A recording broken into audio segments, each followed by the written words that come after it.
ఈ మొబైల్ ఫోన్లలో RTV live యాప్ని వెంటనే అప్డేట్ చేసుకోండి. ఎందుకంటే మరింత వేగవంతమైన తాజా సమాచారం కోసం ఆర్టీవీ అప్డేట్ అయ్యింది. At the same time latest ఫీచర్స్ని దాంట్లో యాడ్ చేస్తుంది. సో ఈ నేపథ్యంలో వెంటనే ఆర్టీవీ లైవ్ యాప్ని డౌన్లోడ్ చేసుకోండి.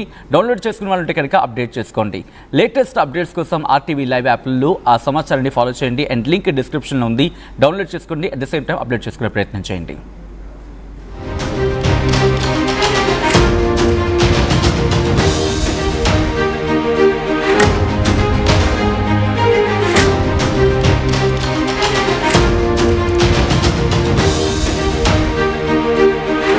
బ్రేకింగ్ న్యూస్ చూస్తున్నారు.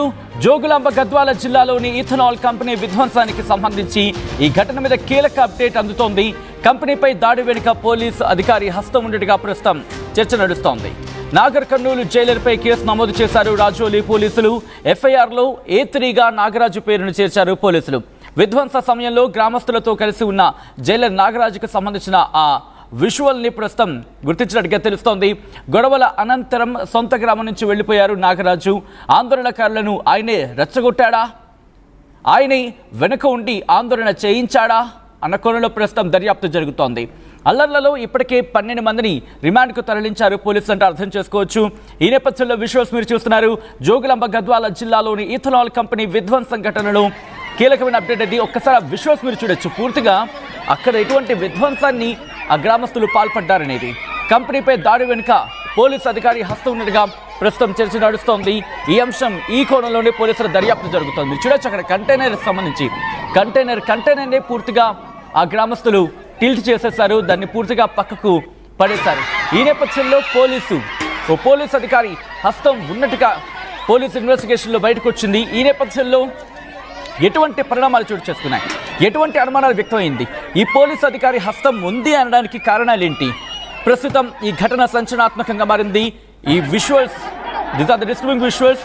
Viewer description is advised. ఈ కథనం మిమ్మల్ని కాస్త కలవరపరచవచ్చు. దీనికి సంబంధించి తగిన జాగ్రత్తలు తీసుకోవాలని ఆర్టీవీ సూచించడం జరుగుతోంది.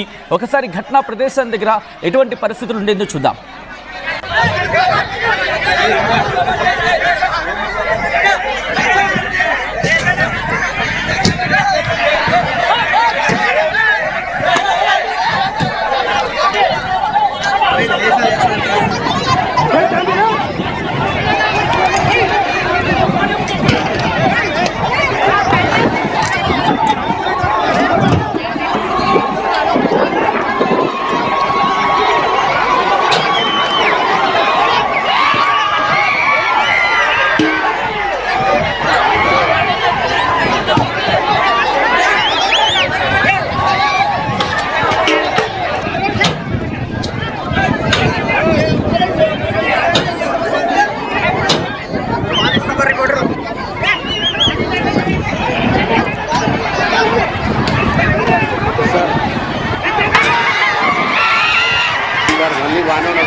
జోగులాంబ గద్వాల జిల్లాలోని ఇథనాల్ కంపెనీ విధ్వంసానికి సంబంధించి మరిన్ని అప్డేట్స్ మా ప్రతినిధి మణికంఠ అందిస్తారు. మణికంఠ, పోలీసు అధికారి హస్తం ఉంది అనడానికి ఎటువంటి ఆధారాలను సేకరించడం జరిగింది ఇన్వెస్టిగేషన్ టీం?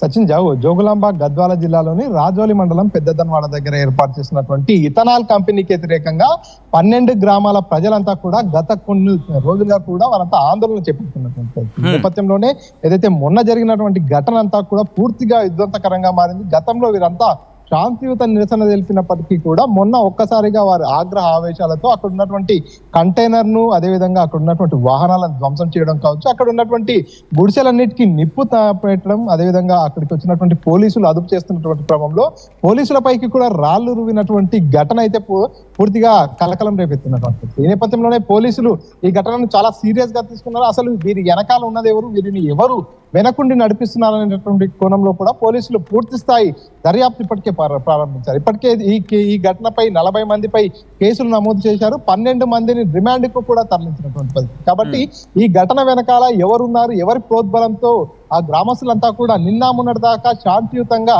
వారంతా ఆందోళన చేసినప్పటికీ ఈ రోజు ఒక్కసారిగా ఇంత ఆగ్రహ ఆవేశాలతో పూర్తిగా నిప్పు పెట్టడం కావచ్చు, అక్కడ ఉన్నటువంటి వాహనాలు ధ్వంసం చేయడం కావచ్చు, కంపెనీస్ కి సంబంధించినటువంటి యాజమాన్యం పైకి కావచ్చు, అదేవిధంగా పోలీసుల పైకి కూడా తిరగబడడం వెనకాల ఎవరున్నారు, ఎవరి ప్రోద్బలం ఉందనేటటువంటి కోణంలో కూడా పోలీసులు పూర్తి స్థాయి ఇన్వెస్టిగేషన్ చేస్తున్నటువంటి క్రమంలో నాగర్ కర్నూలు సబ్ జైలు కు సంబంధించినటువంటి సూపరింటెండెంట్ నాగరాజుది పెద్దదన్వాడ గ్రామం కావడంతో అతను ఏదైతే అల్లర్లు జరగడానికి ముందు రోజు, అల్లర్లు జరిగినటువంటి రోజు కూడా అదే గ్రామంలో ఉన్నటువంటి నేపథ్యంలో దీని వెనకాల నాగరాజు హస్తం ఉంది, నాగరాజు పూర్తిగా వారందరిని రెచ్చగొట్టి ఉండవచ్చు అనేటటువంటి ఒక అనుమానం అయితే పోలీసులు వ్యక్తపరుస్తున్నటువంటి పరిస్థితి. అందులో భాగంగానే రాజోలి పోలీసులు A3గా ఈ కేసుకు సంబంధించి A3గా నాగరాజు పేరును నమోదు చేయడం జరిగింది. గొడవ అయిన రోజు వీరంతా కూడా తిరగబడి అక్కడ విధ్వంసం సృష్టించిన రోజు కూడా నాగరాజు అదే గ్రామంలో ఉన్నట్టు పోలీసుల విచారణలో తేలింది. ఆ తర్వాత ఈ గొడవంతా అయిన తర్వాత ఒక్కొక్కరిని అదుపులోకి తీసుకొచ్చినటువంటి క్రమంలో నాగరాజు గ్రామాన్ని వదిలి వెళ్ళిపోయినటువంటి పరిస్థితి. ఈ నేపథ్యంలోనే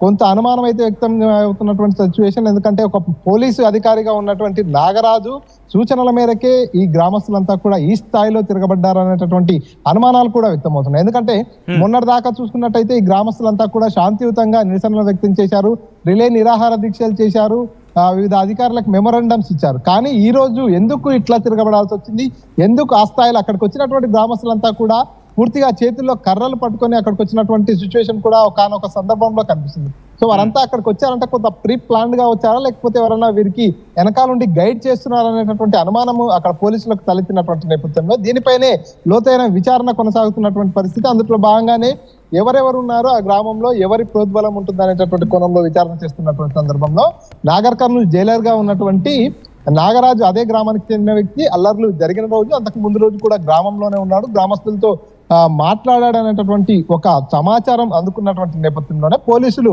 A3గా నాగరాజుపై కేసు నమోదు చేసినట్టుగా తెలుస్తుంది. ప్రస్తుతం మరి నాగరాజుని అదుపులోకి తీసుకుంటారా, అదుపులోకి తీసుకున్న తర్వాత విచారిస్తారా, ఏం జరుగుతుంది అనేది పూర్తిగా ఉత్కంఠంగా మారినటువంటి పరిస్థితి.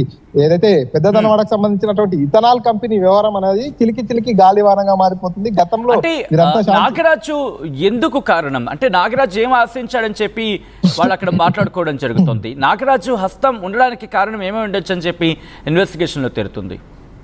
సచిన్, మొన్నటిదాకా ఈ గ్రామస్తులంతా కూడా శాంతియుతంగా నిరసన చేశారు. ఒక్కసారిగా సోమవారం రోజు ఇథనాల్ కంపెనీ ఏర్పాటు చేసేటటువంటి పెద్దదనవాడ గ్రామ శివార్లో ఉన్నటువంటి ఆ ప్రాంతం ఏదైతే ఉందో అక్కడ అర్ధరాత్రి సమయంలో కంటైనర్లు, ప్రైవేట్ సిబ్బంది, అదేవిధంగా ప్రొక్లైనర్లు, కొంతమంది ఉండడానికి గుడిచెల వంటి నివాసాలు ఏర్పాటు చేసినటువంటి నేపథ్యంలోనే గ్రామస్తులంతా కూడా ఆందోళనకు గురైనటువంటి పరిస్థితి.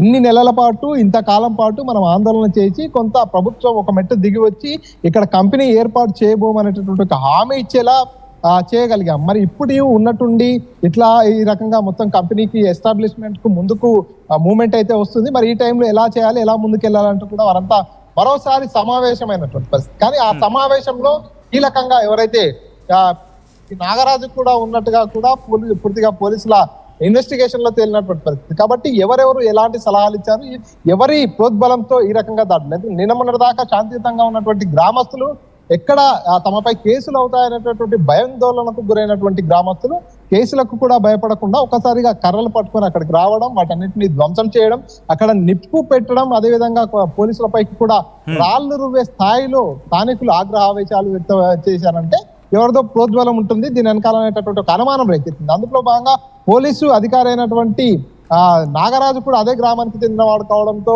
అక్కడ గ్రామస్తులు అందరితో చర్చలు జరిపినటువంటి నేపథ్యంలో కొంత నాగరాజు మీరంతా ఈ రకంగా చేస్తే మీరు రైతులు కాబట్టి మీపై పెద్దగా కేసులు కాకపోవచ్చు అనేటటువంటి సలహాలు, సూచనలు ఏమైనా ఇచ్చాడా? నాగరాజు పోలీసు అధికారిగా ఉన్నటువంటి నేపథ్యంలోనే ఆ చట్టాలు ఎలా పనిచేస్తాయి, చట్టాల ద్వారా మీకు ఎలాంటి ఇబ్బందులు కావచ్చు, ఎలాంటి వెసులుబాట్లు ఉంటాయనేటటువంటి విషయాలన్నింటినీ గ్రామస్తులతో చర్చించాడా?